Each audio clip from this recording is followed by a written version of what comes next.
Hello, hello, hola, hola. Shalom, salam kasih dalam nama Tuhan kita Yesus Kristus. Selamat Hari Guru PKKPCS. Tahnya karena sentiasa setia di dalam pelayanan kanak-kanak. Pujian dan kemuliaan hanya untuk Tuhan kita yang ajaib dan luar biasa. Saya menyampaikan titipan jutaan terima kasih dari PKK Paroki Matunggung atas kesempatan menyampaikan setinta bicara membina iman generasi muda. Demikianlah judul cerahan yang akan kita rungkai dalam medium ini. Dari mana datangnya cinta? Dari mata turun ke hati. Sebelum lanjut dan tanpa tinta, izinkan hamba rungkaikan arti. Apakah membina? Apa pula iman? Siapakah generasi muda? Di dalam Kamus Dewan Bahasa dan Pustaka, membina didefinisikan sebagai mewujudkan atau membentuk. Iman pula membawa maksud ketetapan hati terhadap yang dipercaya dan diyakini. Dalam konteks ini, ketetapan hati terhadap Tuhan Yesus Kristus. Manakala generasi muda ialah individu yang lebih muda daripada orang dewasa, yaitu golongan remaja dan kanak-kanak, termasuklah anak-anak sekolah minggu, adik-beradik atau kita sendiri. Anak-anak Tuhan, daripada kupasan definisi sebentar tadi, dapatlah kita simpulkan membina iman generasi muda adalah satu tindakan yang harus dilakukan oleh golongan yang lebih dewasa, yaitu ibu bapa, para guru PKK, gembala, pastor, dan pendeta. Untuk apa? Ya, agar iman generasi muda bertumbuh, berakar, dan berbuah. Walau percobaan datang dalam kehidupan mereka. Pendeta, pastor, gembala, ibu bapa, guru PKK, juga anak-anak. Adakah kita sadar situasi pandemi COVID-19 yang melanda seluruh dunia, termasuk Sabah Malaysia, telah menguji sekuat mana iman yang kita miliki? Ujian iman ini bukan sahaja menyerang orang dewasa, malahan juga golongan generasi muda harapan gereja. Dengan situasi gereja tutup berbulan, kehadiran terhad ber-SOP, dan yang sedihnya kanak-kanak sekolah minggu tidak digunakan gereja. Aduh, sedih bukan? Risau serisau-risaunya, bagaimanakah iman generasi baru ini boleh bertumbuh jika mereka terus #duduk rumah? Bagaimanakah masa depan gereja kita pada masa depan jika keadaan ini berterusan? #kita jaga kita, #norma baharu. Nah, justru inilah peranan mereka yang disebut sebagai golongan dewasa. Ups, bukan dewasa umur bahkan jika dewasa iman rohaninya. Jangan pula keluar kata terlebih, mutiaranya si Ambala tidak datang bah, takut COVID. Saudara-saudariku dalam iman, sebagai individu yang percaya kepada Tuhan Yesus, jalankanlah peranan dan tugas masing-masing sebagai ibu bapa, guru, PKK, abang, kakak, sepupu, juga pemimpin gereja bersama dalam membina iman generasi muda agar iman anak tetap terpelihara, bertumbuh dan dikuatkan walaupun berada dalam suasana norma baharu karena pandemik. Bukan senang, bukannya mudah, namun janganlah kalah sebelum berperang. Jika kita bekerja dengan iman, tiada yang mustahil, saudara. Seperti yang dikatakan di dalam Matius 17 ayat 20, sekiranya kamu mempunyai iman sebesar biji sesawi saja, kamu dapat berkata kepada gunung ini, pindah dari tempat ini ke sana, maka gunung ini akan pindah, dan takkan ada yang mustahil bagimu. Kita akan dengar hujah seterusnya daripada rekan saya. Amin. Saudara-saudari yang dikasihi Tuhan, persoalannya, bagaimanakah caranya untuk membina iman generasi muda dalam keadaan dunia yang semakin mencabar? Bagaimanakah caranya membentuk iman generasi muda dalam situasi pandemi COVID-19 yang seolah-olah tiada noktanya? Saudara-saudari yang dikasihi Tuhan, generasi yang ada pada hari ini adalah generasi milenium, generasi yang lahir dan membesar dalam dunia di hujung jari. Generasi hari ini sudah tidak mengetahui kesusahan yang dialami oleh nenek moyang mereka pada masa dahulu. Adakah perkara ini mempunyai kesan yang baik atau buruk? Saudari-saudari yang dikasihi Tuhan, mengetahui asal-usul adalah berguna dalam pembentukan jati diri yang teguh. Oleh itu, kita sebagai orang yang lebih dewasa harus ceritakan kepada generasi muda siapakah dan bagaimanakah cara hidup nenek moyang kita pada masa dahulu. Kesusahan hidup, keterikatan pada pantang dan larang, juga ketakutan pada kuasa kegelapan. Perkara-perkara ini telah membelenggu nenek moyang kita berpuluh-puluh tahun. Keadaan ini telah menyebabkan kaum kita mengalami banyak kesengsaraan. Hanya karena kasih karunia Tuhanlah bangsa kita, kaum kita telah diangkat daripada belenggu tersebut. Cara hidup yang lama telah ditinggalkan. Oleh itu, ceritakanlah kepada generasi muda agar mereka tahu dan selalu bersyukur kepada Tuhan. Inilah yang dilakukan oleh Nabi Yosua sebelum akhir hidupnya. Setelah umat Israel hidup dengan tenteram dan senang di tanah yang telah dijanjikan oleh Tuhan kepada nenek moyang mereka, kitab Yosua 23 dan 24 mencatat, bagaimana Yosua menceritakan semula perkara-perkara ajaib yang Tuhan telah lakukan terhadap bangsa Israel. Sikap mengingat dan merenungkan penyertaan Tuhan yang luar biasa dalam kehidupan akan selalu menguatkan kita bersyukur, percaya, dan beriman kepada Tuhan. Sebab itulah Yosua katakan, oleh sebab itu, takutlah akan Tuhan dan beribadalah kepadanya dengan tulus, ikhlas, dan setia. Jauhkanlah Allah yang kepadanya nenek moyangmu beribadah di seberang sungai Efrat dan di Mesir, dan beribadalah kepada Tuhan. Tetapi, jika kamu anggap tidak baik untuk beribadah kepada Tuhan, pilihlah pada hari ini kepada siapa kamu akan beribadah. Allah yang kepadanya nenek moyangmu beribadah di seberang sungai Efrat, atau Allah orang Amori yang negerinya kamu dialami ini. Tetapi, aku dan seisi rumahku kami akan beribadah kepada Tuhan. Mengetahui asal-usul bukanlah bertujuan untuk mengikat kita kembali dalam belenggu kegelapan. Sebaliknya, akan membuatkan kita selalu bersyukur di atas pernyataan Tuhan yang luar biasa kepada bangsa dan kaum kita yang minoriti di dunia ini. Walaupun begitu, mata Tuhan melihat dan memilih untuk menyelamatkan bangsa dan kaum kita dengan memberi kita peluang mengenalinya. Saudara-saudari yang dikasihi Tuhan, Amsal pasal 19 ayat 18. Katakan, disiplinkanlah anak selagi mereka muda. Jika tidak, kamu menyebabkan kehancuran mereka. Inilah antara panggilan kita sebagai ibu bapa. Ibu bapa adalah individu yang rapat dengan anak. Ibu bapa adalah insan pertama yang telah menyambut kelahiran mereka ke dunia ini. Justru itu, berilah didikan kepada anak-anak. Didiklah mereka mengenal siapakah Tuhan di hidup mereka.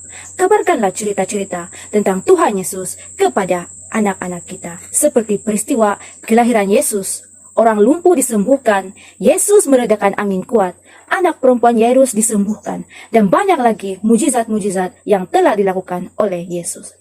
Melalui pendengaran akan timbulnya iman, pujangga mengatakan, tak kenal maka tak cinta. Oleh itu, untuk membentuk hati agar cinta pada sesuatu adalah dengan mengenal. Mungkin pada mulanya, anak-anak tidak akan faham.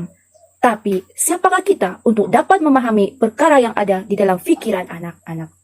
Mungkin, kebenaran tentang Tuhan yang kita sampaikan akan nampak hasilnya bila tiba saatnya Tuhan seperti yang dikatakan di dalam pengkhotbah, segala sesuatu ada waktunya. Oleh itu, ibu bapa harus belajar beriman dalam hal yang kita lakukan. Ingatlah, kata di dalam Matius pasal 7, ayat 9 hingga 11. Bapa yang manakah akan memberikan batu kepada anaknya apabila anaknya meminta roti? Bapa yang manakah akan memberikan ular apabila anaknya meminta ikan? Walaupun kamu jahat, kamu tahu memberikan apa yang baik kepada anak-anak kamu. Lebih-lebih lagi Bapa kamu di surga. Dia akan memberikan apa yang baik kepada mereka yang meminta daripada dia. Kata ini akan menguatkan iman kita bahwa perkara baik yang kita lakukan, didikan baik yang kita berikan pada anak-anak Tuhan, tidak akan memandang dengan sepi. Walaupun mungkin kita melihat sikap anak-anak tidak seperti yang kita harapkan. Tetapi jangan berhenti mendidik, tetapi belajarlah beriman dan terus melakukannya. Sekali lagi, tiada yang mustahil bagimu. Saudara-saudari yang dikasihi Tuhan, dahulu pengenalan akan Tuhan para ibu bapa dibantu oleh gereja. Namun sejak tahun 2020 situasinya berubah drastik. Gereja ditutup. Jika diizinkan buka pun hanya golongan tertentu saja yang dibenarkan. Jadi sekali lagi, jika generasi muda terus diabaikan tanpa persekutuan, tentu pertumbuhan iman percaya mereka tidak akan berlaku. Maksudnya, domba kecil Tuhan akan sesat. Kelemasan dan haus akan sinar firman Tuhan. Jika generasi muda ini terus mengabaikan hari kudus Tuhan, akan timbulkan lagi kerinduan untuk memuji dan memuliakan Tuhan.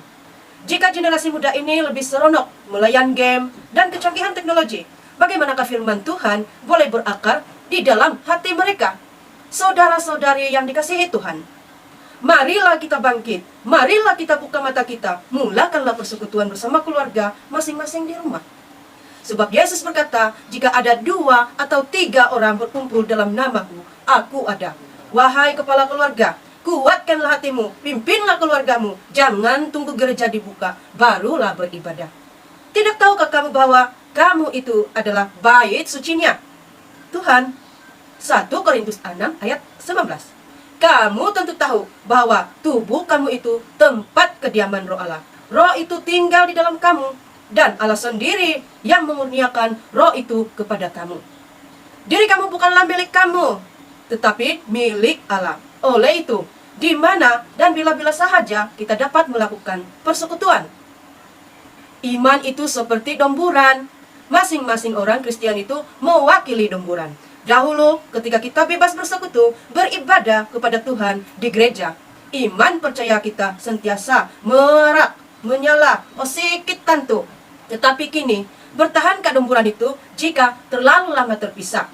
Domburan yang terlalu lama terpisah daripada domburan yang lain akan padam apinya. Demikianlah gambaran iman kita. Jika kita lama mengabaikan persekutuan, lama-kelamaan iman kita akan padam dengan pelbagai pencobaan, kesibukan, pergumulan, permasalahan, dan sebagainya. Jadi, bentuklah persekutuan bersama keluargamu. Ajaklah anak-anak kita beribadah setiap minggu supaya iman kita tetap menyala. Gunakanlah teknologi sebaiknya. Teknologi, jika digunakan dengan baik, akan mencurahkan banyak berkat.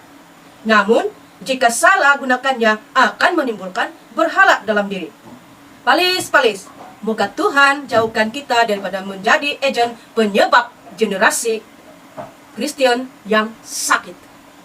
Kenapa kami timbulkan teknologi? Pada masa kini, pelayanan banyak disebarkan melalui teknologi media, sosial, YouTube, dan sebagainya. Termasuklah PKK Paroki Matunggung.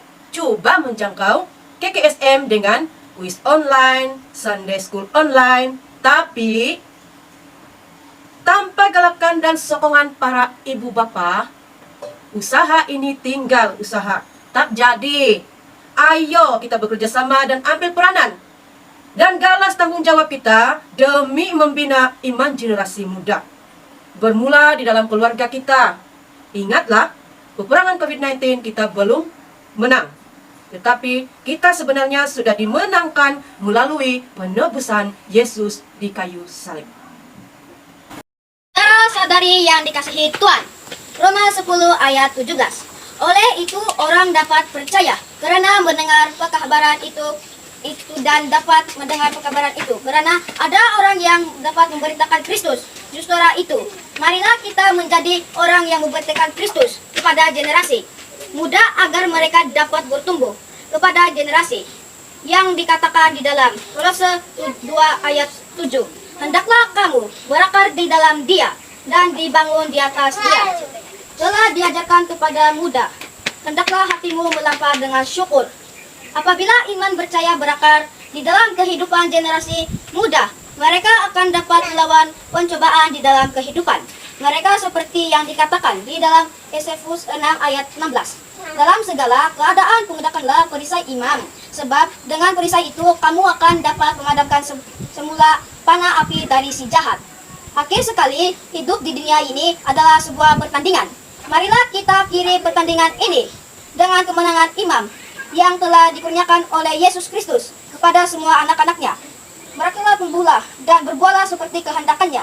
Marilah kita laksanakan panggilan kita sebagai ibu bapa, merangkap guru PKK sebagai gembala di rumah agar firman dan kasih Allah dinyatakan setiap rumah kita dan nama Tuhan dimuliakan oleh semua orang, khususnya buat generasi muda sebagai harapan dan aset berharga gereja. Malah mereka tidak akan kabur, tidak terus tenggelam dan paham Tuhan tinggal di dalam mereka.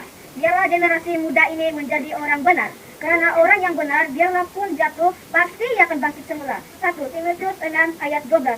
Berjuanglah sungguh-sungguh untuk hidup sebagai orang Kristen setia, supaya engkau berebut hadiah hidup sejati dan kekal karena untuk hidup itulah Allah memanggil engkau apabila engkau mengaku percaya kepada Kristus di hadapan banyak orang. Sekian, terima kasih. Selamat Hari Malaysia, selamat menyambut Hari Guru PKK Pusat tahun 2021. Kasih kurniakan dan damai sejahtera dari Allah Bapa kita dan dari Tuhan Yesus Kristus menyertai kita semula. Marilah bersama membina iman generasi muda. Sekian, terima kasih.